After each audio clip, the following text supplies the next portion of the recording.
Welcome to జై భారత్ సేన. దయచేసి మా ఛానల్ సబ్స్క్రైబ్ చేయండి, సపోర్ట్ చేయండి. మొన్న జగన్మోహన్ రెడ్డి గారు మీటింగ్‌లో మాట్లాడుతూ అంటే ప్రతి మీటింగ్‌లోను ఆయన మాట్లాడినప్పుడల్లా, మేము ప్రజలకు ఇచ్చినటువంటి హామీల విషయంలో 98.35 ఏదో చెప్తున్నారు 5, 6 అంటే 98 పాయింట్ అంటే చూడండి మనం ఒక్కొక్కసారి మన మార్కులు పర్సెంటేజ్ లెక్కెట్టేటప్పుడు గాని, మరోది ఏదన్నా పర్సెంటేజ్ లెక్కెట్టేటప్పుడు గాని 98ల మీద, 96ల మీద లేదా 75 ఎంతొస్తే అంత పర్సెంటేజ్ లెక్కెడతాం. ఈ రౌండ్ ఫిగర్ చెప్తారు. అంటే ప్రజల్ని ఎంత ఏమార్చడానికి చెప్తున్నారంటే, ఇది పక్కాగా కాలిక్యులేషన్ చేసి చెప్పినట్టుగా 98.56, 35 చెప్తున్నారు. నిజంగా ఈయన నిజంగా 98 పాయింట్ చేసుంటే, ఈయన ప్రజలకిచ్చిన హామీల్లో చాలా వరకు మనం ఒకసారి మాట్లాడుకుంటే 98.3 ఎంత లెక్కగా చెప్తున్నారో, ఆయన వాస్తవాలు ఎంతవరకు దగ్గరగున్నాయో ఒకసారి మాట్లాడుకుంటే, మీరు చెప్పింది నెగ్గిన వెంటనే వారం రోజుల్లో సిపిఎస్ రద్దన్నారు. సిపిఎస్ రద్దు చేశారా? మద్యపాన నిషేధం అన్నారు. మద్యపానం నిషేధించారా? మండలానికి ఒక కోల్డ్ స్టోరేజ్ అన్నారు. కోల్డ్ స్టోరేజ్ కట్టారా? ధరల స్థిరీకరణ అన్నారు. ధరల స్థిరీకరణ చేశారా?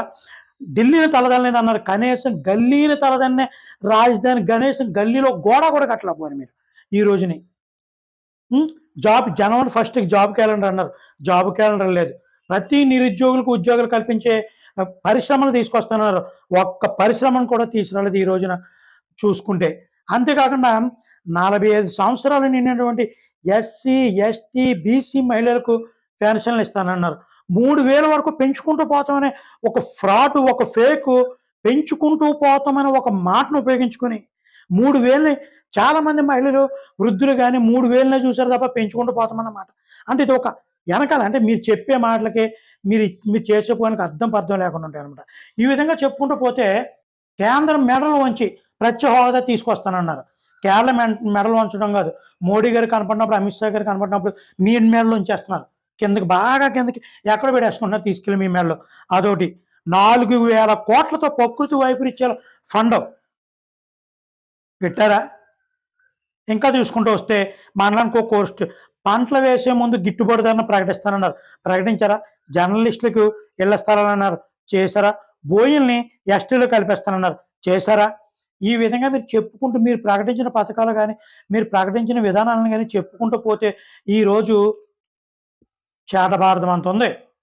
ఇవన్నీ వదిలేసి అంటే ప్రజల్ని అమారుస్తూ మీ ఫేక్ మీడియాలు, మీ ఫేక్ సోషల్ మీడియాలు ఏదో చేసుకున్నట్టుగా డబ్బా కొట్టడం. అంటే మీరు దేన్ని చూపిస్తున్నారంటే నవరత్నాలు ఒకటి చూపిస్తున్నారు. నవరత్నాలను కూడా కరెక్ట్‌గా చేశారా? నవరాత్రుల విషయానికి వస్తే అమ్మఒడి 82 లక్షలు ఫస్ట్ మీరు చూపించారు. ఈరోజు 55 లక్షలు, 45 లక్షలు ప్రకటిస్తున్నారు అమ్మఒడి పథకాన్ని. పెన్షను అందరికీ న్యాయంగా ఇస్తున్నారా? చాలామందికి పెన్షన్ తీసేశారు. కరెంట్ బిల్ 2200 మీటర్లు దాటితే కరెంట్ బిల్ తీసేస్తానన్నారు. కరెంట్ బిల్లు తీయడంలో కూడా లాజిక్ ఉపయోగిస్తున్నారు మీరు.